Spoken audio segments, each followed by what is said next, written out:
Hey there, it's Evan Swanson of Swanson Home Loans, a division of Cherry Creek Mortgage. And it is June of 2022 as I record this. And we are beginning to witness what could be a fairly seismic shift in the housing market.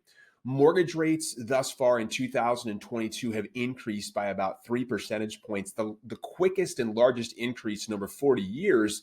And that is dampening demand for housing. Now, we have been in a supply constrained market for a few years now, and obviously that's caused home prices to appreciate rapidly. I happen to think we're going to begin to see some more balance in the housing market, and I wanted to present some information to you so that you're prepared and you can make some strategic decisions along the way. I'm going to go ahead and share my screen. These are actually slides that I use in a recent presentation. And I know that in the media right now, there is a lot of talk and murmur around what may happen next. Keep in mind, we are human, and a part of our brain, the limbic system, also referred to as the lizard brain, is there to keep us alive. Okay, the lizard brain is in charge of our survival and avoiding risk.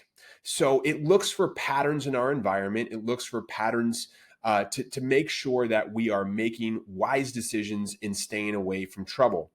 However, this part of our brain is not capable of rational thought. And what's beginning to happen here is our brains collectively are recognizing the following pattern. So here is the housing market, the Case-Shiller Home Price Index in Portland from 2003 to 2006. Over that time frame, home prices here in Portland increased by about 49%. Now, here are home prices the last 3 years, 2019 to current. During that time, home prices have increased by about 43%. Now, many of our brains right now are looking at this pattern and saying, hey, remember what happened back in 2003 and 2006? We don't want that to happen to us again. So be careful. Make sure that you are making decisions to stay away from financial trouble. Well, the reality is that it's true. The appreciation rates look very similar, but the underlying fundamentals in the housing market, I believe, are very different at the present time. And that's what I'm going to present to you next. So if you look back to that time period, 2007 to 2010, we saw demand soften primarily because the subprime mortgage market collapsed. And that took away investors who were doing zero down.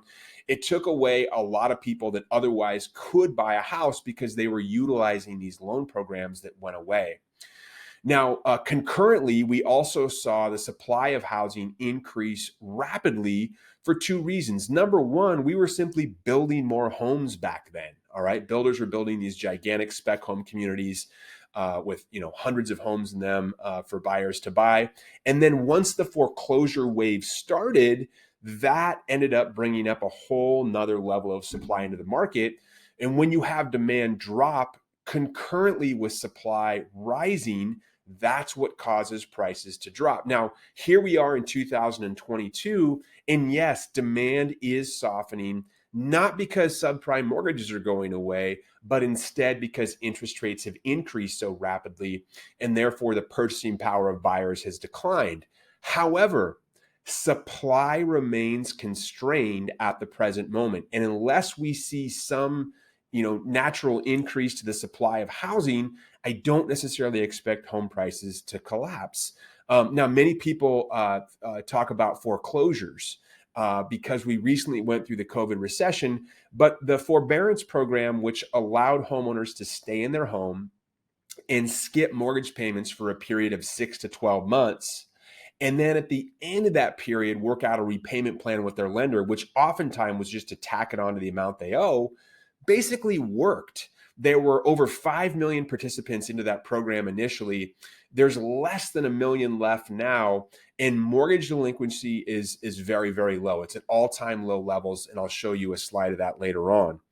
Now, here is a slide that shows the population for the state of Oregon represented by this red line, and you can see the population has increased pretty consistently all the way back to 2000 to 2022. Now, back in 2006, the population of Oregon was around 3.6 million people.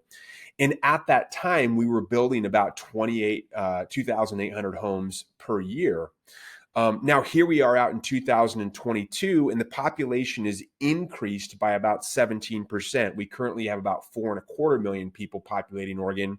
However, we're building 35% fewer homes, only about 1,800 homes per year, as opposed to 2,800. So, in other words, the population has grown. There are more households. There should be more demand for housing.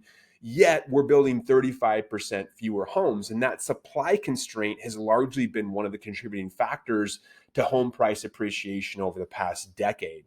Unless we all of a sudden build more homes, which is going to be even more difficult given the logistical challenges of our economy right now, it's going to be hard to see new supply hit the market. And then here's the graph I referenced earlier. Here's the delinquency rate of mortgages across the entire United States. You can see back in 2008 to 2010, at one point, over about 1 in 9 homes was seriously delinquent on their mortgage. And of course, this is when foreclosures peaked. And when foreclosures peaked, we had a lot more supply of houses available for sale. Mortgage delinquencies nationwide right now are down around 2%. In Oregon, it's less than 0.5%. So instead of 1 in 9 homes being seriously delinquent and threatening to go into foreclosure, right now we're about 1 in 200 homes in Oregon. So there is no foreclosure wave on the current horizon. And so therefore, we don't expect there to be some large increase to the supply of housing. Okay. Let's talk about demand for a second. We believe demand for housing should remain relatively strong for the next 5 to 10 years.